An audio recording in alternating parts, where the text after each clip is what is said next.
bonjour, bonjour. Ah oui, nous sommes dans le mois d'octobre et nous allons commencer à donner beaucoup de témoignages. Aujourd'hui, nous allons commencer avec la loi de l'espérance. La loi de l'espérance. Yes, l'espérance. Ah oui, nous serons remplis d'espérance à la sortie de cette semaine. Yes, la loi de l'espérance.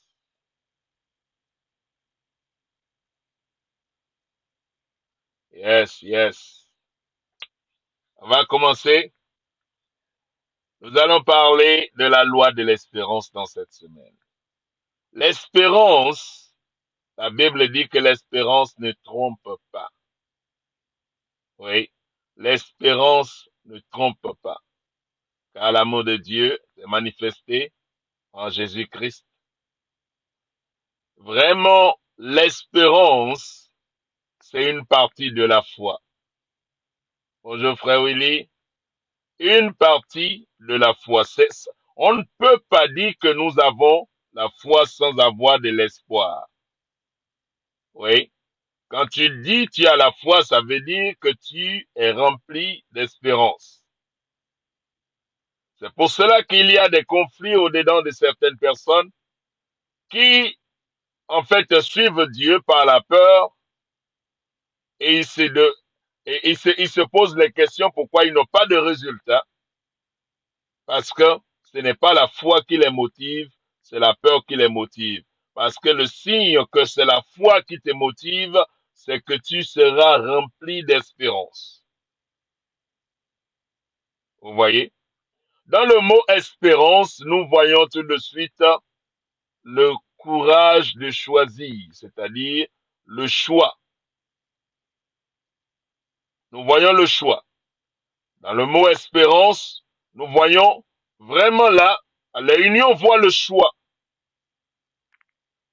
Mais tu dois avoir le courage de choisir espérer. Parce que dans le courage, nous voyons l'encouragement et le découragement. Parce qu'il faut avoir le courage d'espérer. Si tu espères, euh, ça veut dire que tu as du courage. Le courage d'espérer. Parce qu'il y a des gens qui ont le choix d'espérer, mais ils n'ont pas le courage d'espérer. Tu peux avoir le choix de choisir, d'espérer, mais tu n'as pas le courage. Le courage ici, on a l'encouragement et on a le découragement. Comment l'encouragement et le découragement surgit? Ça provient des informations que tu reçois, des événements que tu vis, la source de ta vérité. Vous voyez? C'est important de noter cela. Maintenant, pour vivre une vie remplie d'espoir, il est important de choisir, premièrement, où est-ce que tu tires tes informations que tu, euh, que tu destines, que c'est des vraies informations. C'est où ta source de la vérité. Si c'est partout entre les mains de tout le monde, mais tu vois que tu as un risque. C'est pour cela que les gens vivent dans le désespoir, parce que leur source d'information, ça vient de la télé, ça vient des réseaux sociaux, ça vient de ce que l'autre dit ou l'autre pense de toi. Ça ne doit pas être notre source d'information. Ça, ce n'est pas ce qui te définit. La source de la vérité, pour moi, personnellement, je ne connais pas pour toi, mais pour moi, personnellement, quand cette vérité est libérée, elle est souveraine, elle est solennelle, elle est indéniable, elle est incomparable. Cette source de vérité est biblique. C'est dans la Bible. Je t'assure, c'est le livre qui a duré le plus de temps, qui a été testé par plusieurs générations qui n'ont pas pu le vaincre. Écoutez, plusieurs générations ont été farouchement déterminées à éliminer la Bible. Ils n'ont pas pu. Ils ont essayé de déformer la Bible. Ils n'ont pas pu. Ça, c'est une source de vérité digne de son, de ton attention. Les gens sont désespérés parce que ils n'ont pas de source de vérité. C'est où ta source de vérité? Pour certains, c'est leur papa. Et quand papa est mort, ils sont perdus. Ils sont perdus. Parce qu'il n'y a plus personne pour leur dire une vérité sur laquelle ils doivent s'appuyer. Ou c'est d'autres, c'est leur maman. Dès que la maman est partie, c'est fini. C'est comme la maman les a déçus. Nous ne devrons pas mettre notre source d'information de vérité dans ce que disent les hommes. Parce que ce que dit l'homme, ça vient sa part. C'est éphémère. C'est moi, ma source d'information qui fait en sorte que je suis plein d'espoir, c'est la Bible, c'est la parole de Dieu. C'est la Bible. Oh oui, c'est la Bible. De l'autre côté, pour que tu sois plein d'espoir, la Bible dit que les mauvaises compagnies vont corrompre les bonnes mœurs. Ce qui veut dire ton entourage, ta proximité, qui sont ceux qui gravitent autour de toi. S'ils sont des gens néfastes, s'ils sont des gens mal motivés, s'ils sont des gens complètement toxiques, laisse-moi te dire, peu importe combien de fois tu es fort, peu importe combien de fois tu es déterminé, tu seras démotivé et en l'occurrence, tu seras désespéré. Ta proximité définit vraiment ton avenir. Ça définit ton avenir. All right.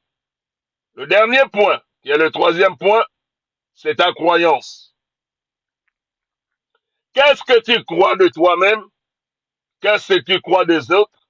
Qu'est-ce que tu crois de Dieu? Ça va être très, très important à la longue, au long de cette semaine. Nous allons réajuster toutes ces choses-là. Parce que si nous ne les réajustons pas, nous serons dans tous les sens et on est nulle part. Pourquoi? Parce que l'espérance, c'est nécessaire. Il y a de l'espoir. L'espérance pour vivre, l'espoir de vivre, c'est important pour une bonne santé. C'est important pour pour ton bien-être. C'est important pour vraiment ta sérénité. C'est important. Ta croyance. C'est quoi ta croyance? Qu'est-ce que tu crois de toi-même? Est-ce que tu crois que tu es supérieur aux autres? De sorte que quand les autres te parlent, tu es offensé? Est-ce que tu crois que tu es inférieur? De sorte que tu veux disparaître quand les autres apparaissent? C'est quoi? Quelle est ta croyance? Quand on dit la croyance, souvent on croit que, oh, moi je crois en Dieu. Non, c'est pas seulement ça. Croire en Dieu, c'est une bonne chose. Même les démons aussi croient, ils tremblent. Croire en Dieu, c'est vraiment bien. Je ne te dis pas, oh, qui est fâché encore là? Qui est fâché, qui m'envoie le rouge? Ok. Je vous assure, croire en Dieu, c'est une bonne chose. Mais, ce que tu crois de toi dira beaucoup de toi. Ce que tu crois de toi va définir comment tu te comportes, comment tu te présentes, comment tu t'entretiens, comment tu parles, comment tu agis, tes attitudes, ton comportement, tes émotions. Ce que tu crois de toi définit jusqu'où tu peux aller dans la vie. Qu'est-ce que tu crois de toi? Qu'est-ce que tu crois des autres?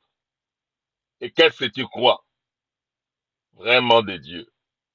Est-ce que tu crois qu'il est un patron qui veut te bastonner? Ou qu'il est un père qui est en train de te punir parce que tu as fait quelque chose de mal?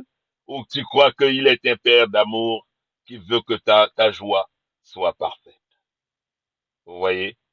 Ce que tu crois de toi va définir ton espérance. Les gens n'espèrent plus avancer dans la vie parce qu'ils croient que Dieu est fâché contre eux. Même les chrétiens, hein, même les chrétiens, ils croient que Dieu est fâché contre eux.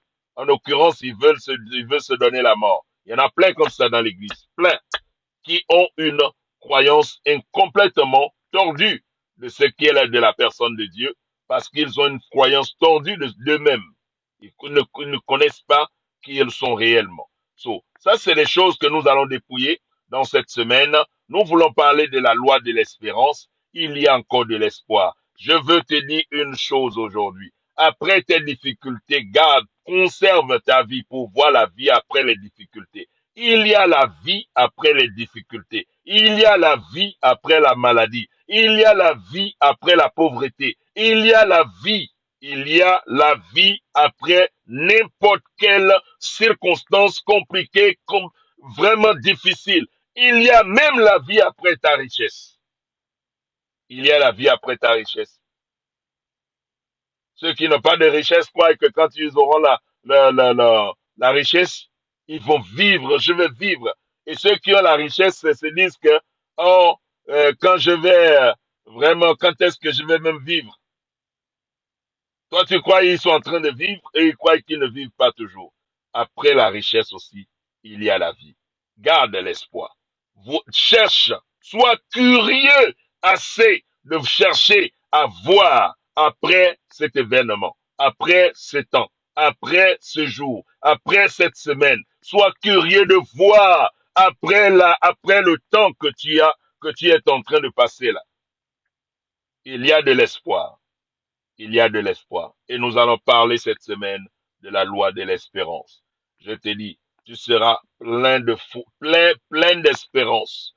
Tu vas espérer. Même si tu ne veux plus espérer, tu vas espérer.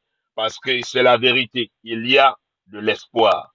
Ce n'est pas parce que j'ai dit, parce que je sais qu'il y a de l'espoir. Il y a de l'espoir.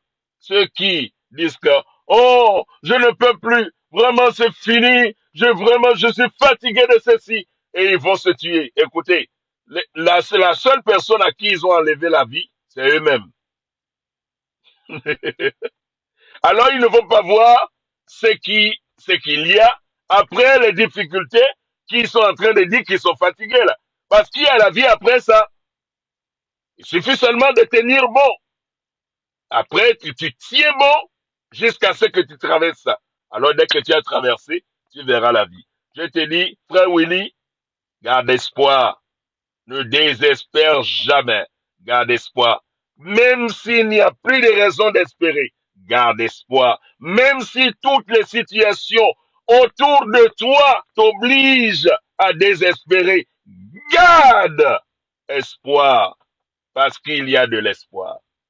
Tant que le soleil s'est levé, laisse-moi te dire, il y a de l'espoir. Excellente journée à vous. Bonjour, frère Fred, que Dieu te bénisse. Madame Bonus, bonjour, bonjour. Madame Féliciane, oh là là, bonjour, bonjour à vous, bonjour. Gardez espoir, gardez espoir. Nous sommes dans une semaine que nous allons parler de quoi? La loi de l'espérance, la loi de l'espérance. Espère, même s'il n'y a plus de raison, même s'il n'y a plus d'arguments, même s'il n'y a plus, même que tu sois dos au mur, espère toujours. Parce qu'après le dos au mur là, vraiment, il y a encore aussi la vie. Reste seulement là, tu attends, tu verras. La vie va seulement germer parce que tu as attendu. Amen. Excellente journée à vous. Bye bye.